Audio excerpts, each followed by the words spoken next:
Good afternoon, one and all. I welcome you all for troubleshooting and hardware maintenance program.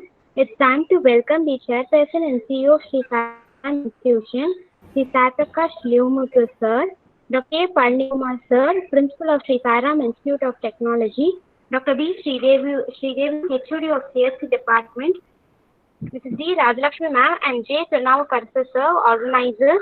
I welcome you all. Without any delay, I would like to welcome our speaker, V. Rajkumar sir, who had done his PhD, and he is also a CEO for Stephen Infotech Software Solutions, and his area of interest in pre-processing, classification, clustering, association basics, and detailed explanation about a naive-Bayes algorithm and its calculation. I welcome you, sir. Thank you, ma'am. Over to you, sir. Thank you.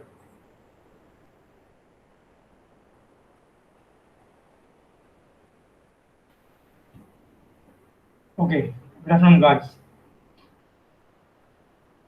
It's a warm welcome and a pleasure time having this session organized.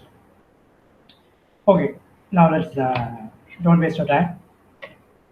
Let's jump into the topic straightly. First, we are going to see some details about computer hardware and networking. So we are going to deal with that, and also we're going to have two sessions. In the first session, we will be having computer hardware and network, and the second session we will be have some idea about OS installation.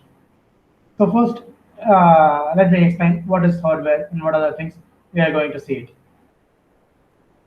Okay, first, what is hardware? A hardware is nothing but a component which is inside a central processing unit, or which is inside a computer, or it is inside a laptop. Hardware is present in everywhere, even a TV or even a mobile phone. Each and every devices there is a hardware. It is a small piece of components or a group of components are called as hardware. Each and every embedded or electronic devices, whatever we are using, there is a concept called hardware. So first, when dealing with hardware, we are going to see about two important things. The first thing is internal hardware, and the second one is external hardware. That is, internal hardware means it is a components. Internal hardware means it's a component which is inside a central processing unit, or it is inside a laptop or some other thing. The internal components are called as internal hardware, whether the external hardware are called as peripherals. External hardware means it can be a monitor, or it can be a printer, or it can be a hard keyboard, mouse, or it can be even for example, if you are using a mobile phone means here the headphone, which you mentioned as accessories, is also a peripheral, which is an external hardware. So the hardware will be split into two types. The first one is internal, and the second one is external hardware. These two are the main thing. Internal hardware are called as components, and external hardware are called as peripherals. These two are the main thing. On the whole, it comes under the category of hardware. First, what are the contents we are going to discuss about hardware? The first thing is its input devices. The second one is output devices. The third one is system unit, and then storage device, and the last one is communication devices. So we are going to discuss these five things. First one is it's an input device.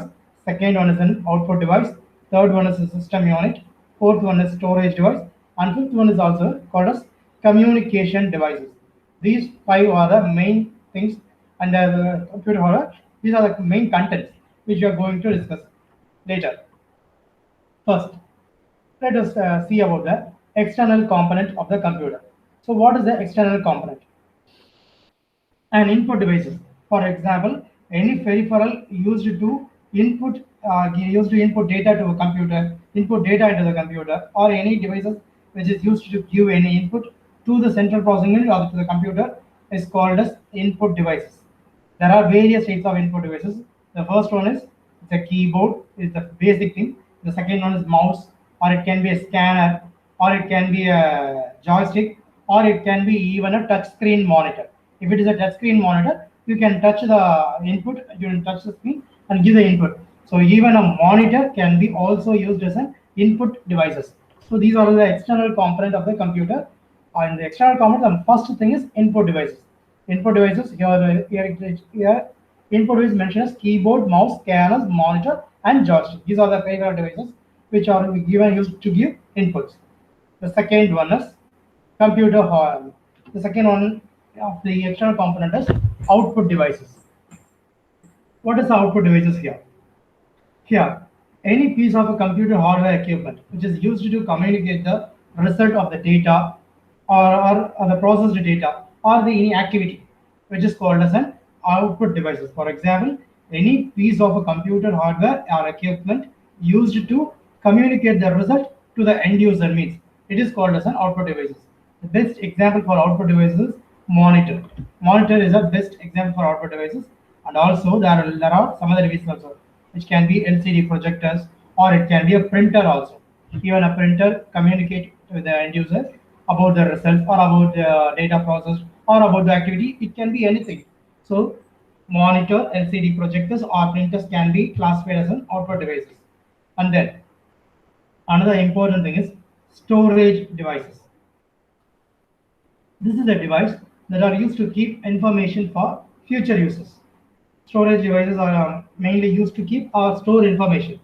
The information stored mainly is because it can be used in future. For example, for storage devices, the best example is internal thing, this hard disk. At the same time, here not only the hard disk, here there are some different things. First one is hard disk, RAM, and ROM. Here we can consider in three things. Excuse me. The internal components can be like a hard disk, RAM, and ROM. And also, there are some external storage devices also, which can be called as flash drive, flash memory, or external hard disk. These are the storage device which is used in external. At the same time, there are some internal storage devices also, which are hard disk, RAM, and ROM. Suppose if you are using an external hard disk means it's a flash drive or flash memory or even a pen drive. These are all called as external storage devices. So there are two types of storage devices. One is internal and another one is external. Internal hard disk, RAM, and ROM are called as internal.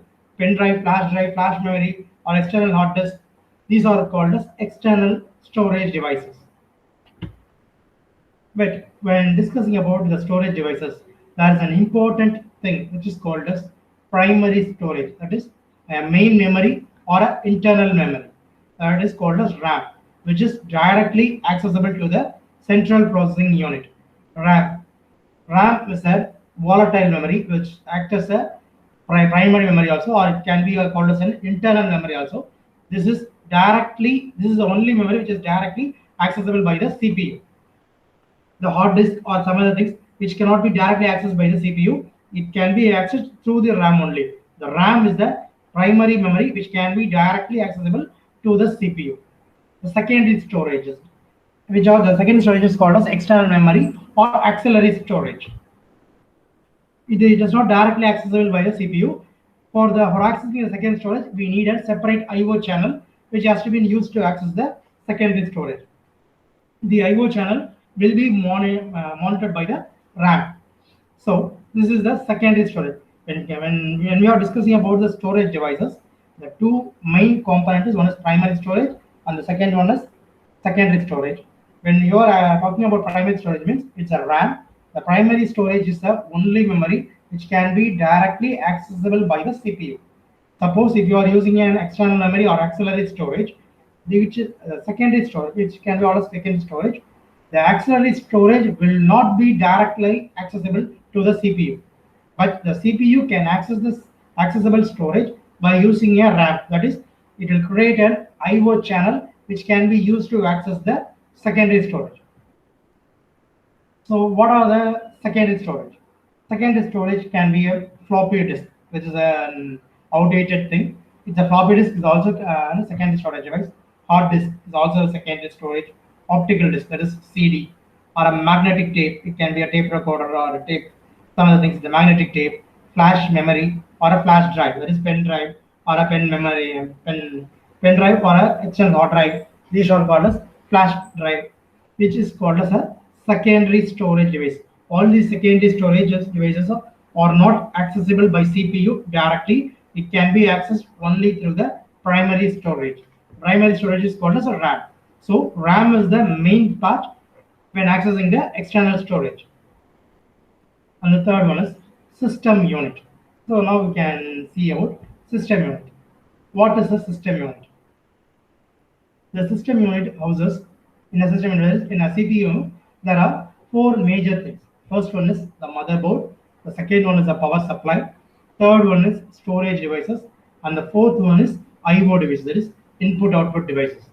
First motherboard, second power supply, third storage device, and fourth is I/O devices. That is input or output devices. So these are the four main components in a system unit.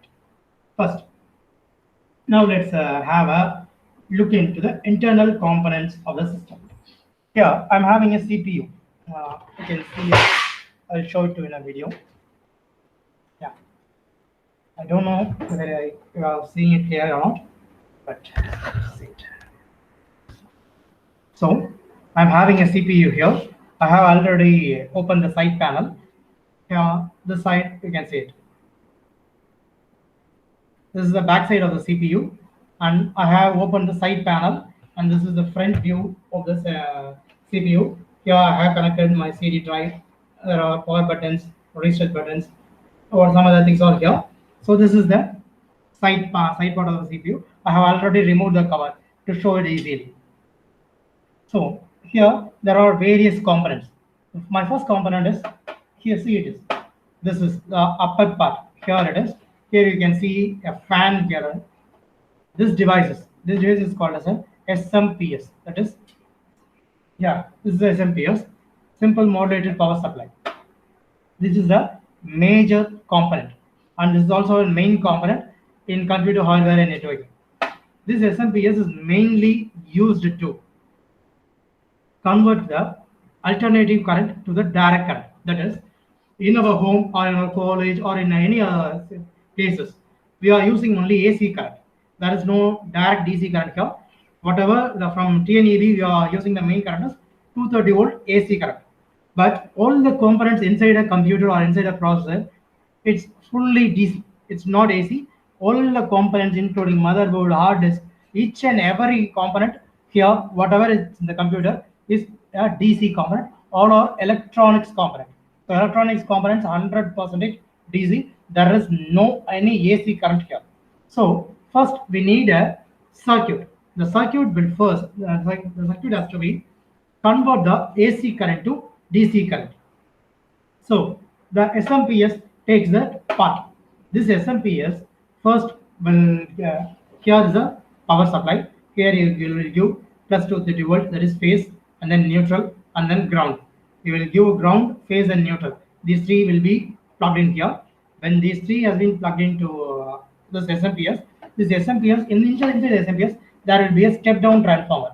The step down transformer will first convert the AC voltage to will convert the step down the AC voltage to a lower AC voltage. For example, it will convert from 230 volt AC to 12 volt AC. So after the step down transformer, the voltage will be 12 volt, but it will be AC only. It will also be AC. Then inside the SMPS, there will be a rectifier circuit. This rectifier circuit will first do the AC conversion to a DC conversion. The rectifier will convert the AC 12 volt AC current to 12 volt DC current. After converting DC current, there will be a noise in a DC current.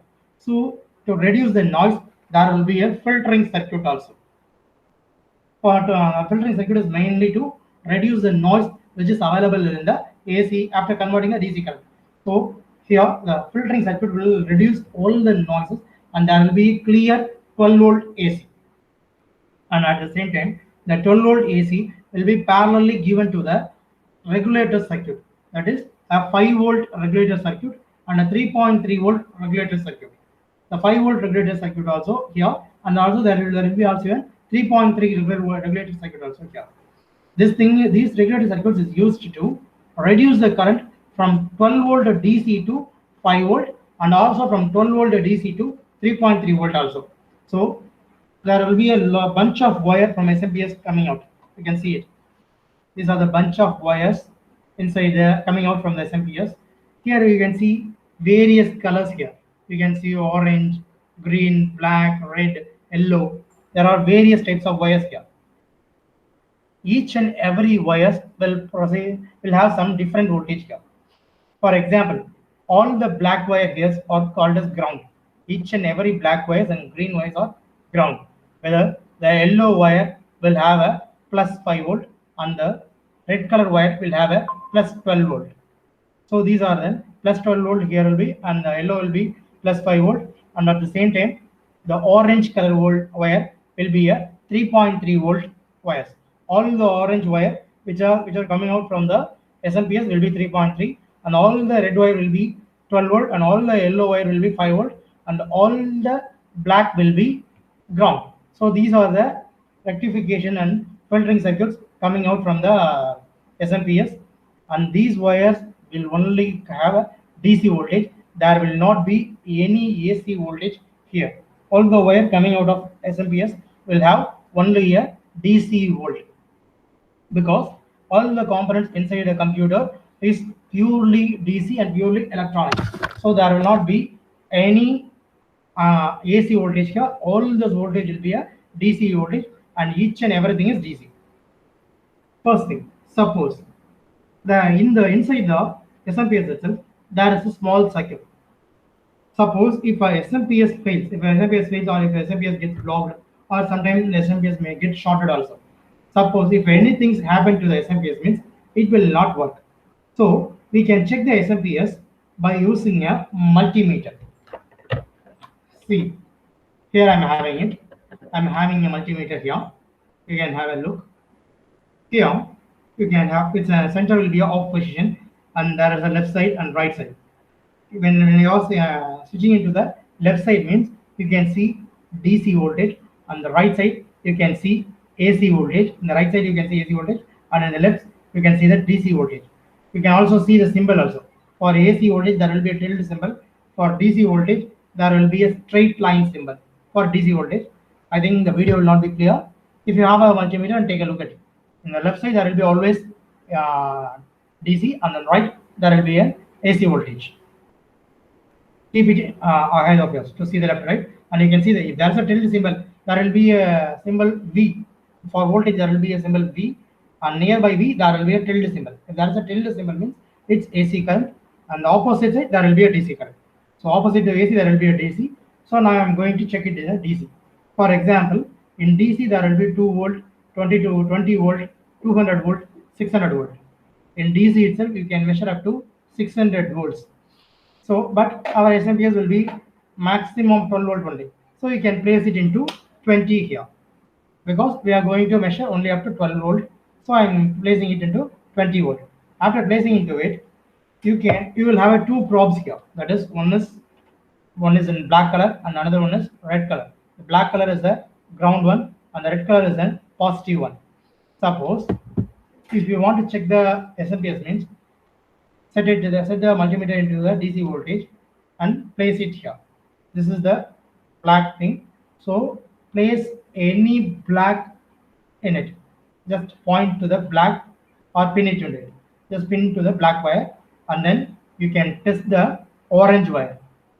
Suppose if I test the orange wire and switch on the power supply, means here the multimeter should show 3.3 volt. Suppose if the multimeter does not work, or even if any problems, for example, here there will be a 3 voltage circuit. One is 12 volt, one is 5 volt, and one is 3.3 volt. The 3.3 volt is the final one. Suppose if there is a break in any previous voltage, definitely you will not get 3.3 volt. If a SMPS does not supply 3.3 volt, means then this SMPS is fault. You cannot use this SMPS. So first thing to test the SMPS. Suppose if a system does not switch on, means the main thing you have to look into it is you have to check the SMPS. While checking the SMPS, you have to only check 2 wires. Check the orange wire and black wire. Just use a multimeter, place the black wire to the black probe and the orange wire to the red probe, and check the voltage, DC voltage. And the DC voltage should show us 3.3. That will be an exact 3.3 volt. Suppose if there is not 3.3, suppose if it is showing as 5, or suppose if it is showing as 0 or some other word means, then there is a fault. If there is exactly 3.3 volt means, then your SMPS is working fine. So suppose if your system or if your CPU does not turn on means, so first you have to check the SMPS. But not only this will be the problem. There are also some other things. Suppose you can see, you have switched on the CPU, fan gets ignited and fan is rotating here, and also you can see the LED is also glowing. There is also hard disk LED glowing, power LED glowing, and also fan is also rotating, so everything goes fine. But even though you do not see anything in the screen means, definitely there will be a problem in the RAM. As I mentioned above, as I mentioned before itself, the RAM is then primary memory, which is also called as a, which is also accessible, directly accessible by the CPU. Suppose if there is a problem in the RAM means, the RAM cannot be act as an IO device with the hardware device, with any external device also. For example, you will have a OS only in your hard disk. Suppose if the RAM failed means, the IO devices cannot connect with the CPU. That is, you cannot connect with the processor, because each and every secondary storage device can be accessed only through the RAM. So if there is no RAM, there is a problem in a RAM means, definitely there will be a no display. Suppose if you don't see any display in your screen means, 100% you are sure that there will be a problem in your RAM. So you have to look into it. Here you can see here. Here there will be a RAM. It will be, I'm taking out. Okay, you can see this chip. This is a RAM. Suppose if you are troubleshooting your laptop means, RAM will not be of this size. It will be half of it. This is the RAM size of a laptop. Suppose if you are PC means, it will be in this size. Suppose if you are using a laptop means, RAM will not be in this size. The entire size will be just a half of this. This is a laptop size RAM. Here you can see it. Here I am using a DDR2 GB RAM. It's a 2 GB RAM. Suppose if I'm not getting a display in it means, you have to change it. So whether you have to first check it. 90% RAM will not fail as soon as possible, because it will be a long lasting device and it will not fail. Yeah, suppose if you are using a low quality means, it may fail. Suppose if you didn't get any display, first you have to check your RAM. Simply go on, just plug out your RAM. I'm using two RAM here. That is, I'm using 4 GB in my CPU. I'm having two RAMs here. Suppose if one RAM is failed means, definitely it will affect the second RAM also. So you have to check your both RAM. So now I'm having the RAM in my hand. First do one thing, just you have to clean it. Cleaning means you don't dip it in any solution, or don't dip it in a water or some other thing. Just use a pencil eraser, that is a white Natraja or something eraser. Just use a pencil eraser to erase the golden striped lines. Just use a eraser to erase it. Erase here, just erase in the golden line. You have to front and back also, you have to erase it in both sides, because while erasing by using an eraser, it will automatically remove the dust particles which is stored in the golden line. This is the main connectors. This is a main connector which is used to transfer the data to the CPU. Suppose if there are sometimes there may be dust particles, by the dust particles may prevent from accessing the main line which is inside the motherboard. So first erase it by using an eraser. After erasing it, it can be usable. After erasing it, just place it in the same socket and then switch on your PC. Suppose if it works fine means, then you are sure that RAM is your problem. And also there is an important thing. Suppose in some systems there will be an RAM for different memory sizes. For example, one RAM will be of 2 MB of 22 GB, and one RAM will be of 4 GB. Definitely there will be a problem if you are using this type of memory or mismatched memory RAMs. Always memory RAMs should be of equal size. If there are more than one RAM means, then each RAM should be of equal size. Suppose I'm using 1 2 GB means, The next RAM also should be a 2 GB. Sometimes one will be 2 GB and one will be 4 GB. On the starting time it will work fine, but later there will be a problem. So always your RAM should be in a equal size. And also now sometimes this is also a problem, and sometimes there is also another problem, which is sometimes one RAM, both RAM will be of same size but with different speed. For example, one RAM will be of 2 GB and one RAM will be of also 2 GB, but different speed means it will be about 1333 megahertz and it will be about 2333 megahertz. That is, both RAM will run on different speeds, but the memories are same. It is also 2 GB, it is also 2 GB, but one is 233 megahertz and another one is 1033 megahertz. It is slower speed and it is a higher speed RAM. Suppose if two RAMs of different speeds are installed in a system, means automatically the higher system RAM will downgrade to the lower system. For example, if it is a 2000 megahertz and if it is 1000 megahertz, means the 2000 will also get converted into 1000 megahertz. Some later systems will accept it, but some older systems will not accept it. So if you are facing an issue with display problems, and 10% sure that RAM will be the primary cause. So first check the RAM. Okay, now we have and another important thing is the RAM is a purely volatile memory.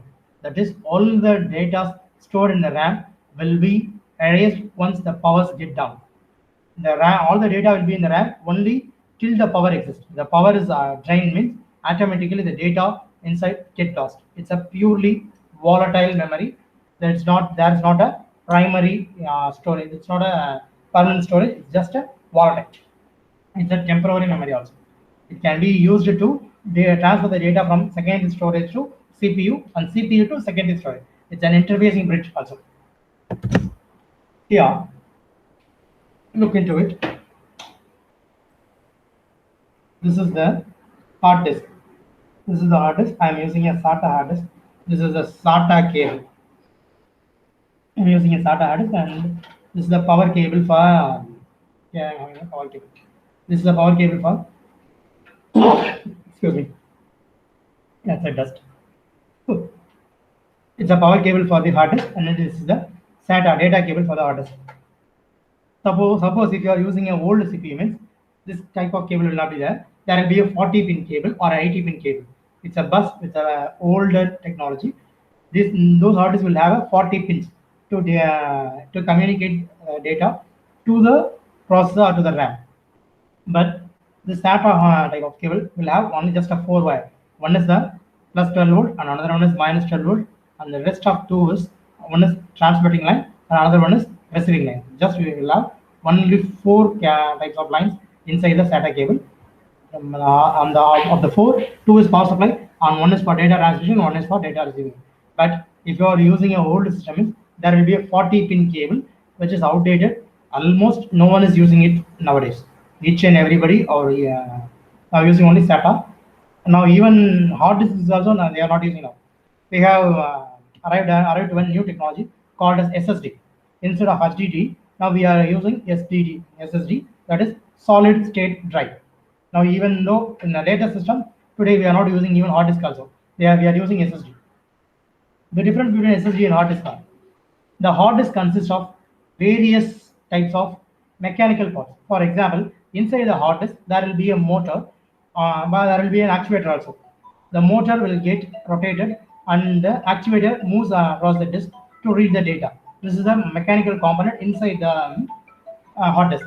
But now for accessing the thing, we have to have a power on the motor, and the switches has to on the trigger or the actuator has to run to and fro to search in search of data.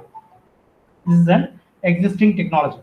But in solid state drive, it's nothing but a pen drive. But pen drive in a solid state. Pen drive is a solid state, right? It will be around 256 GB or 512 GB or even 1 TB SSD also available. All depends on cost. In pen drive, SSD will be like similar to RAM also, but instead of having this type of strip like here, the strips will be here. It will be here, and it will be like a switch like a pen drive. It will be directly connected to the motherboard itself. there will be, it's a permanent device. There will be no mechanical components in SSD. So if there is no mechanical components, the data accessing time will be less. So 90% in our latest system, they are only using SSD device. If you want means you can also use HDD, but they are using only SSD if you are using in advanced systems. Even though hard disk is an old technology, but here we are seeing the hard disk here. Here it is hard disk, and then this the main board, which is called, this is the motherboard. Here the processor is in the center. There will be a, over the processor there will be a cooling fan or a cooling sector. This will automatically cool down the processor, because if you are completely continuously using your processor means it will get heated. It will get heated even within 5 minutes itself. So sometimes you can switch on your system, it will work fine, but unknowingly or without any reason, it will immediately shut down.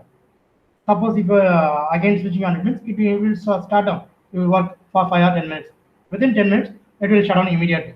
If there is anything problems, similarly it occurs like this means, then I'm sure that there is a problem in your heat sink or in your cooling sector. Suppose your cooling fan or the heat sink does not work means, then definitely the problem is in the cooling sector. Suppose if the cooling fan does not work means the processor gets heated. If the processor gets heated means it will there is a fuse inside the processor. It will automatically shut down the system immediately. It will not even shut down. Just it will immediately completely break the cycle. It will stop the system immediately. This is the first thing. There is a tuck pin, a small tuck pin. It will be inside the processor. The processor will main, if you are using a i3 or i5 processor means it has to be maintained between 30 to 70 degrees Celsius. If it exceeds 70 degrees Celsius means it will automatically shut down the computer, and it will be in a fast ramp manner. It will not even shut down, or it will not even give you time to save. It will immediately close all these things. That's a small break circuit inside the processor itself to preserve the processor from external properties. For example, if anything occurs similar problem is, then there is a problem in a cooling sector only. You have to check the cooling sector which is above the processor. This is the main thing. Suppose here there may be somebody, they can use a external graphics card. Suppose if you are using gaming devices means, then there is a need for graphics card. So here there's a graphics card which can be used here. Here you can install any graphics card. These type of additional boards or add-on boards are called as daughter boards. This is the motherboard here. The main circuit board is a motherboard. Any additional board or add-on boards, if you add it means, then it is called as an additional board or daughter board. Here I have added an external card. Here you can see here. There's an internal RJ45 jack. There is internal LAN pin. I have also added an external NIC network interface card, which can be used to connect the internet, or it can be used as a firewall also. So I have designed two RJ45. One is in the motherboard itself, and I have added another RJ45 as an daughter board or as an add-on card. You can see the add-on card here. I think. Okay.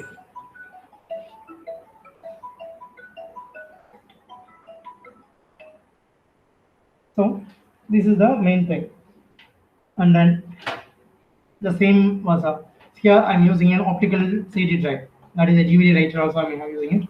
For this also you can see that here also I'm using only SATA. This optical CD drive also it's a SATA pin, and also it will have a power supply pin from SMPS. From SMPS will give the power supply.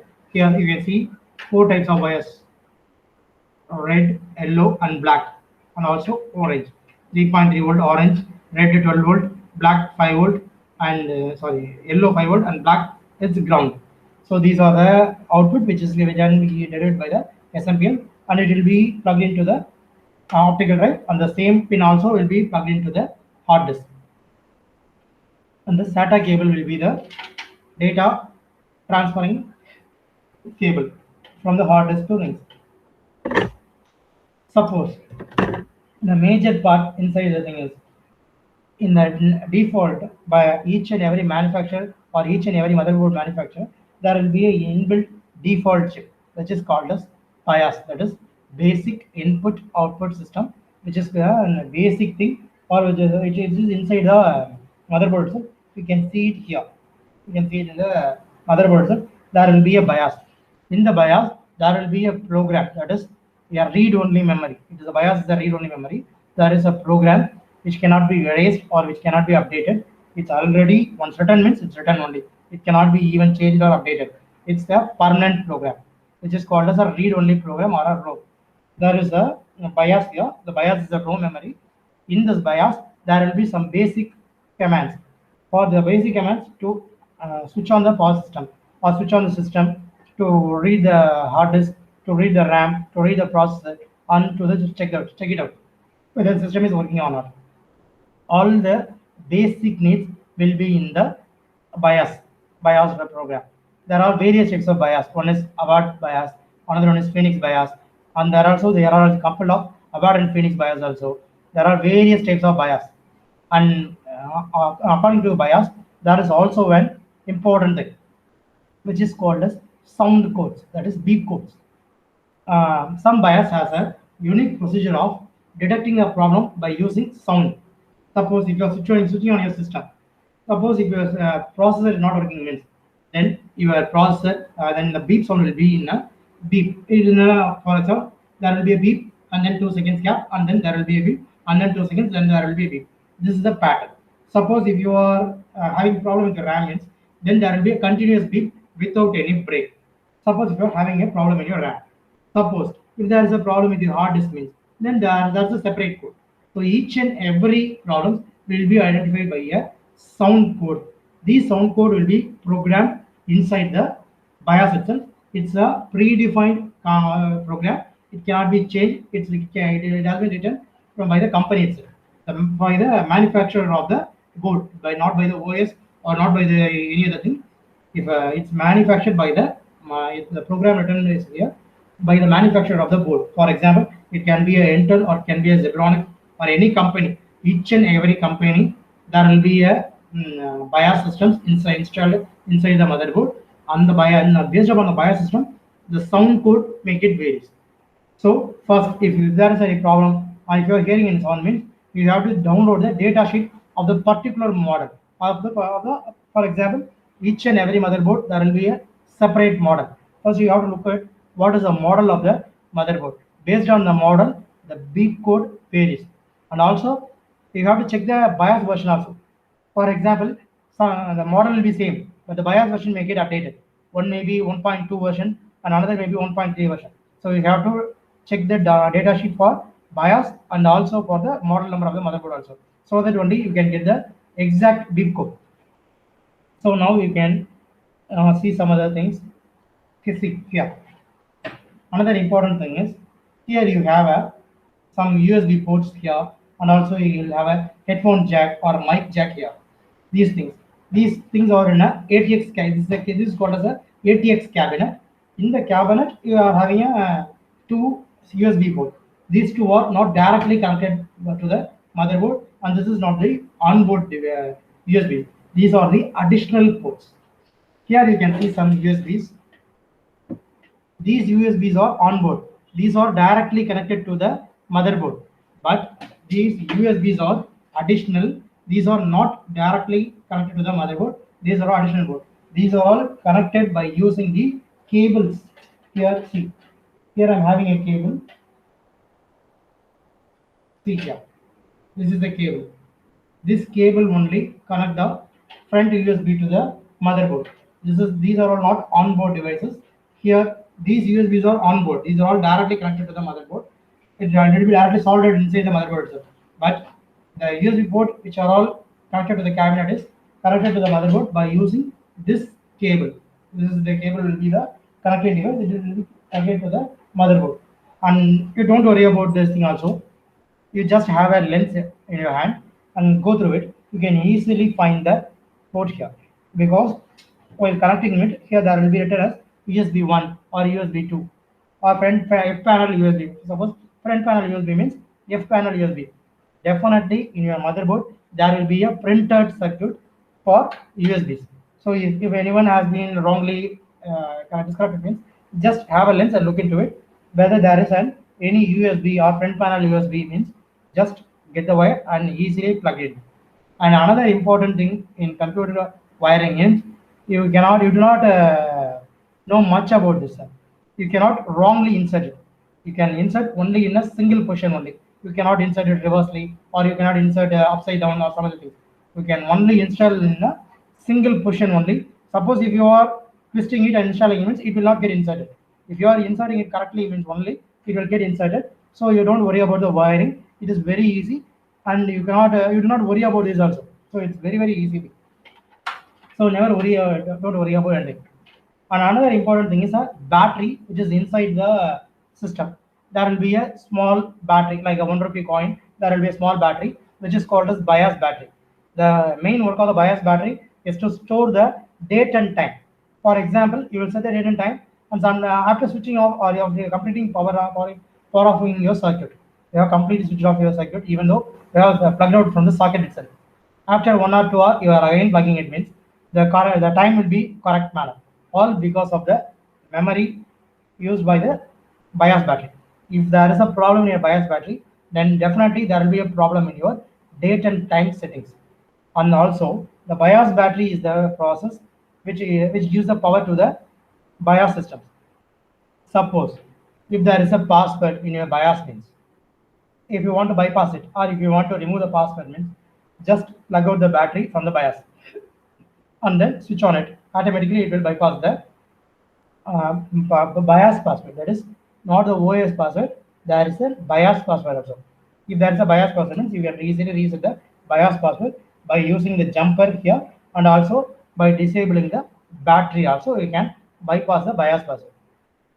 These are the basic components.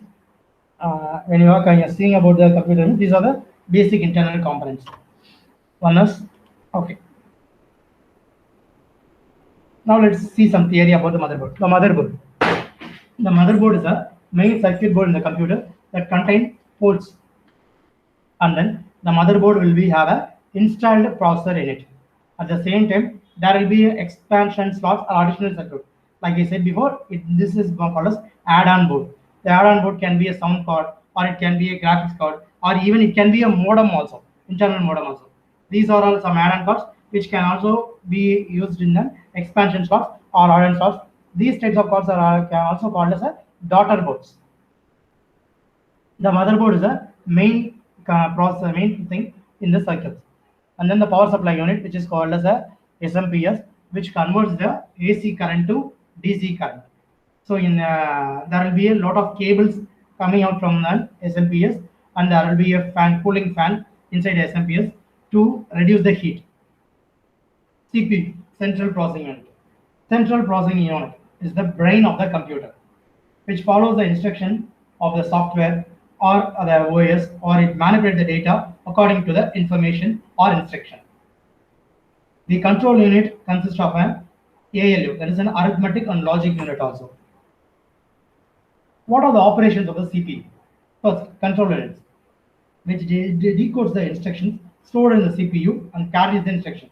So control units decodes all the instructions. ALU, arithmetic logical units, is the process or operations in the CPU. Arithmetic and logical operations are performed by the ALU. Registers. If you are read about microprocessors, then you can come across registers. Registers is a temporary storage area which temporarily stores data during processing by the CPU. While processing, while process is undergoing in the CPU, means all the process data or processing data will be stored in a temporary area. Those temporary areas called as registers. Buses. Buses is just a data cable, or it can be also mentioned as a electrical data roadways in which the data travels from to and fro. Behind the CPU, that is behind the ATX cabinet, there will be the VGA port, there will be a communicating serial port, there will be USB port, there will be a slot for USB, there will be a slot for keyboard, there will be audio jack. These are the components which is behind the CPU. So these are the basic things about hardware. Uh, I think somewhat I have covered details about central processing unit and also some details about the motherboards and some other things. In our next session, we can have some detailed explanation about the operating system, how to install the operating system, and what are the procedures and how can we install it. I think we will install Windows 10. I think, yeah, I'm having it. So we will install the latest operating system Windows 10 in a CPU, and we can check whether it is working fine or what. Okay. Anyway, thank you, ma'am. Ma'am. Thank you, sir. Thank you so much for sharing your experience. Thank you, sir. Thank you.